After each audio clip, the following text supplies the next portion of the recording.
Good evening everyone. Wishing you a very happy Diwali.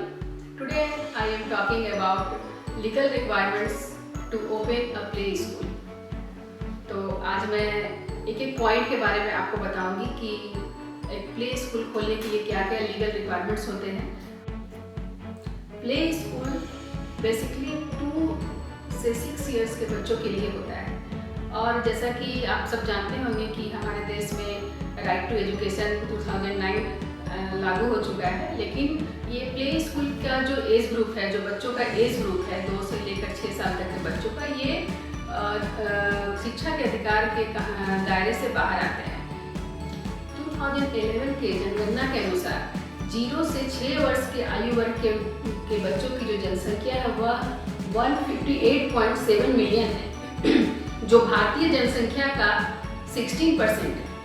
तो आप इस आंकड़े से समझ सकते हैं कि हमारे देश में प्ले स्कूल खोलने का क्या स्कोप है, कितना डिमांड है और कितना इसमें सफलता के चांसेस जो है वो काफ़ी ज़्यादा है। आप इसमें करियर बना सकते हैं। ये एक सिर्फ करियर की बात नहीं है, ये प्ले स्कूल खोलना सिर्फ अपने लिए लाभ कमाने का एक मुद्दा नहीं होना चाहिए।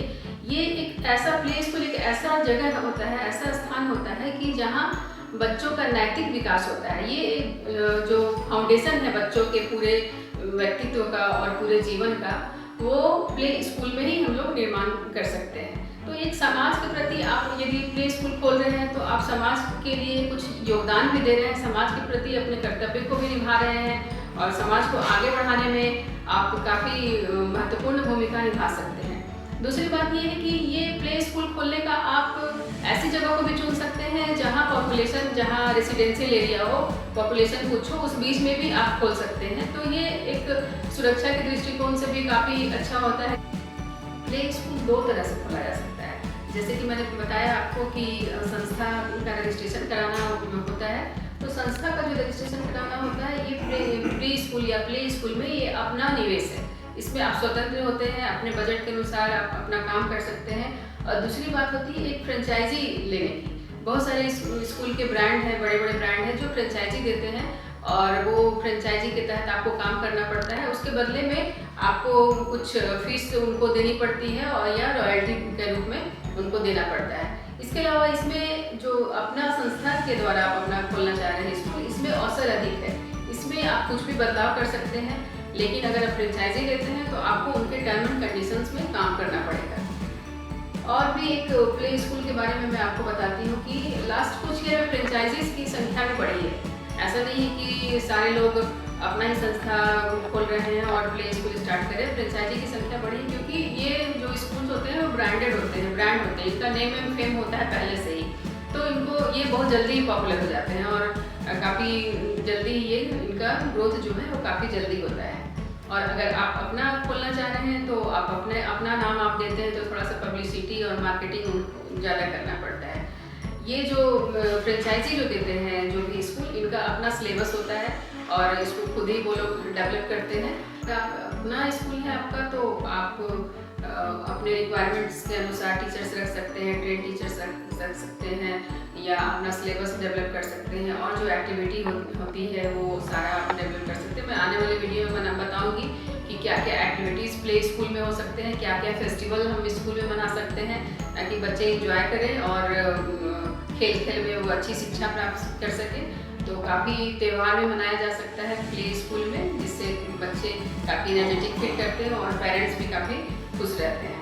तो मैं ये सब आने वाले वीडियो में आपसे बताऊंगी। जैसे ही आपके दिमाग में ये बात आती है, ये आइडिया आता है कि हमें प्ले स्कूल पे काम करना है, प्ले स्कूल खोलना है, ये कॉन्सेप्ट जैसे ही आपके दिमाग में आता है तो सबसे पहला रिक्वायरमेंट होता है, लीगल रिक्वायरमेंट होता है कि आप एक संस्था का रजिस्ट्रेशन कराएं। ये संस्था का रजिस्ट्रेशन आप जब कराते हैं तो इस संस्था में कम से कम 3 मेंबर्स होने चाहिए और ये जो संस्था है वह भारतीय रजिस्ट्रेशन एक्ट के अनुसार निबंधित होना चाहिए।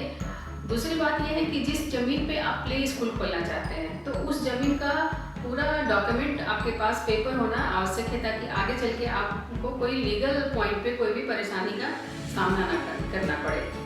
अब हम बात करते हैं बजट की। कोई भी बिजनेस शुरू करने से पहले बजट को ध्यान में रखना और अपने बजट के अनुसार ही काम करना बहुत ही आवश्यक है। नहीं तो अगर बजट को आप ध्यान में नहीं रखते हैं तो वो दायरा काफ़ी उसका बढ़ जाता है और फिर आप जो आपके मन में जो आइडिया था, जो प्लान था, जो आपने प्लान डेवलप किया, वो सक्सेस नहीं हो पाता और घाटे का भी सामना करना पड़ सकता है। तो क्यों ना जब हम प्ले स्कूल का कॉन्सेप्ट तैयार करें तो सबसे पहले बजट पे हमें ध्यान रखना चाहिए कि हमारा बजट कितना है, बजट क्या है, किस तरह का रिक्वायरमेंट्स है और हमारे पास पैसा कितना है।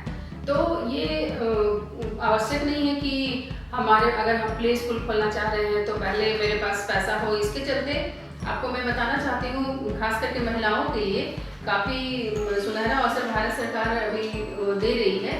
वो ये है कि भारत सरकार अनेक बैंकों में BMB परवरिश लोन प्लान योजना, जिसे 5 इयर्स और 12 इयर्स में लोन चुकाने की आवश्यकता होती है। ये जो पंजाब नेशनल बैंक से जो लोन मिलता है महिला उद्यमियों को, या 5 साल या 12 साल में आप इसको लोन को चुका सकते हैं। इसके द्वारा जो लोन दिया जाता है वो फीमेल्स को, वो वुमेन्स को और जो महिला उद्यमी हैं उनको 0% इंटरेस्ट पे ये लोन दिया जाता है। तो प्ले स्कूल के लिए जो भी महिलाएं या जो भी व्यक्ति विचार कर रहे हैं तो ये लोन का भी इसमें प्रावधान है भारत सरकार के द्वारा। तो आप लोन लेकर के भी इसको खोल सकते हैं। तो अभी ये जो भारत में काफ़ी डिमांड है प्ले स्कूल का, एक अच्छा व्यवसाय बन के उभरा है।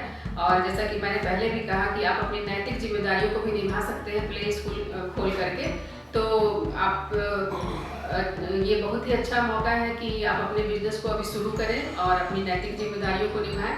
आगे अपने आने वाले वीडियो में मैं आपको बताऊंगी कि इसके लिए किस तरह के कितने कमरों की आवश्यकता होती है, क्या इसका फिजिकल रिक्वायरमेंट क्या है इस प्ले स्कूल खोलने के लिए। तो मेरे आने वाले वीडियो में मैं बताऊंगी।